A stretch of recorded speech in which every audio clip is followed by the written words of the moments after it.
Tyler, the Creator's fifth studio album, Igor, has taken the summer by storm, both with its one-of-a-kind sound as well as its captivating visuals and intricate artistic direction. Like, this is the first album where I didn't want to be cool. Yeah. I wasn't trying to be cool. It's just this.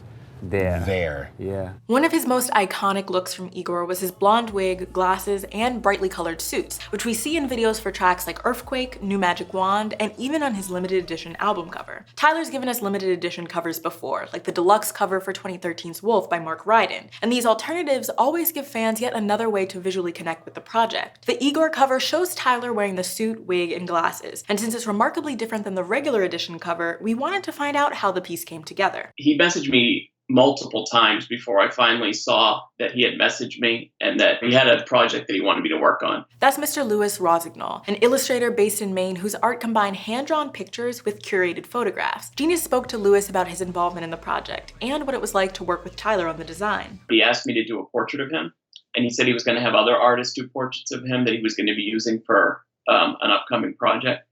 And so I thought that was cool. And he didn't give me too much direction other than he just wanted it to be a portrait of him in my style.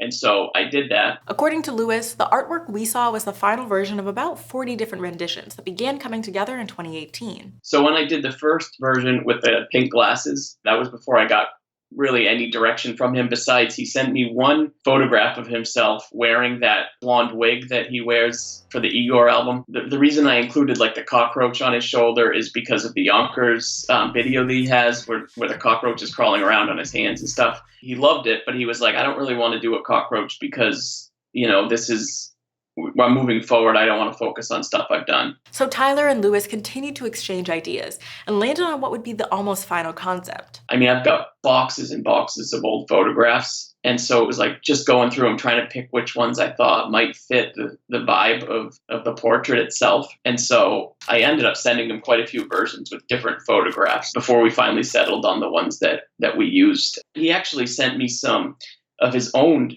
sketches from his own sketchbook, and there's like some stars in the background in the top left of that of the album cover that you'll see, and those are Tyler's hand. The glasses he wanted to be as dark as possible. I think he would have loved it if they were totally blacked out, but in my experience as an illustrator doing portraits, you need to see the person's eyes, because if you want to recognize someone, you look at their eyes, and that usually gives it away. After a bunch of back and forth over the course of a few months, Tyler and Lewis eventually ended on what would be the final artwork. So I sent him this old photo. It wasn't a photograph, it was a postcard.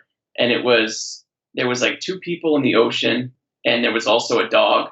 And I sent it to him, and he fell in love with the image. So I photoshopped the dog out. And so it was just left with the ships and that one person. And I don't know that there's any meaning. I mean, he may have thought of meaning in his own mind about it. I think he just really liked the imagery, which is why I love the thing to begin with. I mean, he was like, yeah, cool. I really love this version. I'd love to see what else you're going to do. And so then I started sending him, I did something that was similar to basically what the final version is. The second thing I sent him was that. And he really loved it. Even after the project was coming to a close, Lewis told us he didn't actually realize what it was for. I sent him a few different versions, and then he started giving me a little bit more direction, which I thought was kind of strange. Like he wanted it to say Igor, for instance, and I was like, okay. And then as the direction started coming in more towards the announcement where he announced the album, it made more sense to me. And he only basically told me 3 or 4 days before he announced the album that he'd like to use it for the album cover, for a limited edition album cover. But in the end, Lewis says he thinks his vision perfectly matched the mood of Tyler's work. Yeah, overall I had a lot of positive feedback. And when I heard the music, I actually thought that the art I did fit the vibe of the whole thing pretty well. Turn my lights on. How the fuck you quiet with the mic on? I don't get anxiety, you saying Bowie ass niggas. I just get my mic on. Whether it's a movie or music, everyone tries to recreate. They try to make stuff that gives them the feeling that something else had. I listen to music all day. So I wanted to make sure that this album, every song gave me that feeling of Jesus fucking Christ. It's so different from what he had done before. And so I think that my artwork fits that a little bit, just because people either like my artwork or they don't get it. Who knew that this is where my year would go? I've done work for other clients that are big, but this is just a massive project that I'm just so proud to be a part of. I'm Tia with Genius News, bringing you the meaning and the knowledge behind the music.